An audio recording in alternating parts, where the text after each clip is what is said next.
There's a few things in life that are harder to get over than others. The death of a loved one is one of the hardest.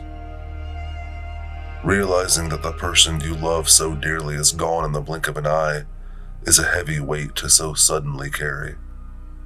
It's even worse whenever the person you love had something absolutely horrible happen to them. I mean, a gut-wrenching, soul-tearing, all-belief-questioning thing that nearly destroys you to your very core. It leaves you lying awake at night, knowing that they wouldn't want you to give up, but begging whatever is out there to take you instead and bring them back. You wonder how something so horrifying, disgusting, and evil could happen to such a sweet soul. Could the world really be this awful? That's how I felt when I found her, my wife, murdered. I had come home from work early, but not early enough, sadly. It's funny how things work out that way. If I had just walked a little faster to my car, would those few seconds have saved her life? If the traffic wasn't so bad, would that have been enough time?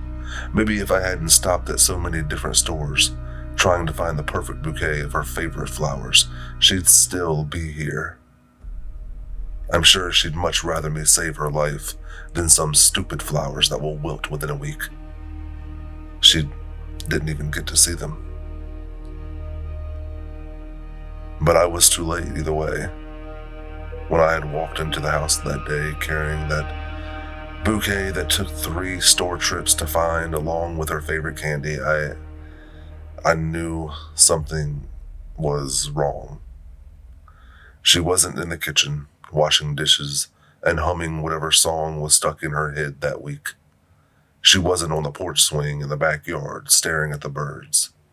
And she wasn't in her reading chair, which she so often sat in with her legs crossed and whatever her latest read was glued to her eyes. In fact, the newest book she had lovingly told me about just yesterday sat on the side table, bookmarks sticking out of the pages at a section I knew she would normally have passed by now. The whole house was eerily quiet, a quiet I don't think it has ever experienced since we moved in. Even at night, you could always hear her soft, nasally snore mingling with the chirping crickets outside. I walked from room to room in the house, calling her name and feeling dread grow increasingly in my stomach as I didn't get a response. The only light in the house that was on was the bathroom, and the door was wide open, cutting through the darkness like a jagged-edged knife, a single rectangle of light illuminating the wall across it and nothing more. Even though the sun was still shining and boiling outside, the rays seemed unable to penetrate the darkness of our once bright and happy home. I stopped just before the doorway, a little voice in my head telling me not to look and to just go ahead and call the police. The sudden appearance of a strong stench of copper did nothing to settle my nerves either, but I was already dead set on my mission, so I turned that corner and immediately locked eyes with her. Her eyes were pleading. Whether that pleading was asking to be put out of her misery or asking for help to survive, I don't know, but it confirmed where my feeling of dread had come from. It tore me up inside even more to not know, which was her final thought as she finally left this world. Did she stay fighting or did she want to go? What was left of her dead form lay slumped up against the wall, a line of blood smeared in a line above her body as if she had slid down. Blood splatter also decorated the tile floor and walls like polka dots. There were pieces of shredded skin everywhere, like whatever had attacked her was trying to get something out of her. Her jaw hung down, but not of its own accord. It seemed to have been torn until it was almost off of her face, hanging by just a few loose strings of skin and muscle. Her cheeks were sunken in like her head was a balloon that got popped. Her arms were nearly shredded to the bone and hung limply beside her. Her legs actually had bone showing through in some spots, and it made me gag. The sight of her bone didn't even fully register as real to me at first, it seeming too similar to all of those gaudy Halloween decorations my wife had been reduced to a mass-produced decoration. Slumped there as if she had been removed from her hook and discarded for another item, a strange feeling occurred in me at that moment, a feeling of anger. At the idea of someone discarding someone as wonderful as her, who was the best version of any Halloween decoration by far. But then I felt shame and confusion at trying to downplay my dead wife as some cheap Party City prop. The brain does strange things to cope with shock. Flowers and candy couldn't really do much for a corpse, but I laid them by her anyway.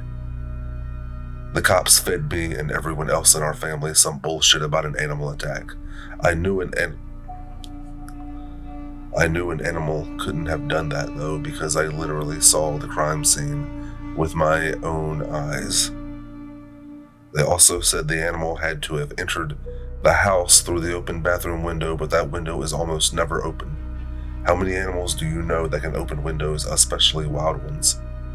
Nothing else was destroyed in the house either. Wouldn't an angry and hungry wild animal do a lot more damage to its surroundings than that? Especially if it panicked and in the enclosure of a house that is so drastically different to the outside and open world. The fact that they just blew the whole case off because they were too lazy to do their jobs made me feel a rage I have never felt before. But I was mostly angry at myself for not saving her. The cops wouldn't have failed at their investigation if there had never been a need for an investigation in the first place. The worst part, however, is that whenever I got home this afternoon, my wife was in the living room. Nearly a week after her murder, she was home. She was in her usual reading chair, reading one of her favorite books. The cover had worn down so much over the years of her reading it that the spine was breaking apart in places, strings playing peekaboo and wiggling a bit every time she turned the pages. It very much so reminded me of the strings of skin that had barely clung to her corpse whenever I found her. This was definitely not my wife, but it wore her beautiful skin. How it had pieced it back together so wonderfully. "Welcome home, honey," it greeted me, eyes peeking out over my wife's reading glasses. I gave a weak smile back as a reply, but I felt my stomach churning whenever I noticed that its skin seemed baggy in some places, like it wasn't quite the right fit. It pieced it back together perfectly, but it had stretched it out as well. I struggled to keep my composure, and it took everything in me not to run away screaming. A glimmer of hope that it actually was my wife sprang into my head, but I quickly extinguished that flame, the gruesome sight of her body returning to my mind once more. I gently shook my head to get those thoughts away, knowing it would definitely make me lose my composure. "What's wrong, honey?" it asked, while feigning a look of worry on my wife's face. Its voice didn't sound perfectly like hers. It sounded like a recording of her voice, played through a speaker that was just a few feet away from where she actually was. I waved a dismissive hand in its direction. Nothing, just a headache." I glanced out the front window, hoping there would be someone or something outside, anything that could be an excuse to get away from whatever this thing was. I noticed the sunlight was struggling to shine its beams through the house once again. "Would you like me to get you some medicine, honey?" I shook my head again, finally meeting its eyes.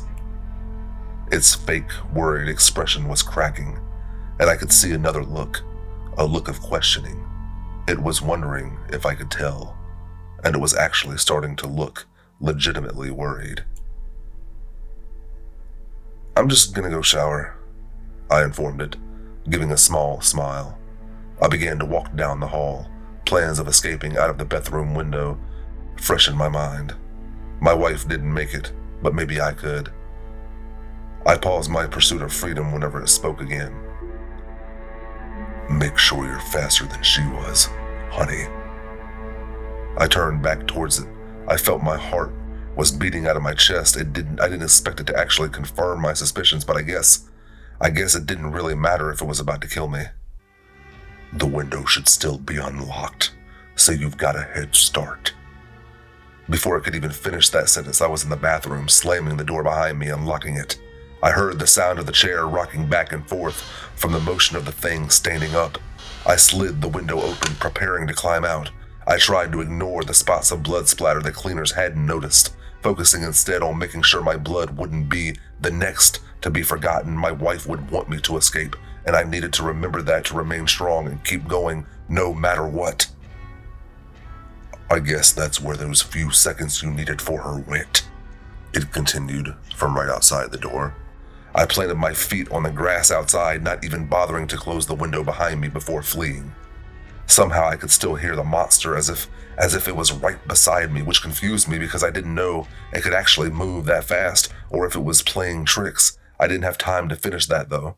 I didn't have time to finish that thought because the last thing it said to me took my full attention and made me more terrified than I had felt seeing my wife's ragged and demolished body. They couldn't be used to save her life, but let's see if they will save yours.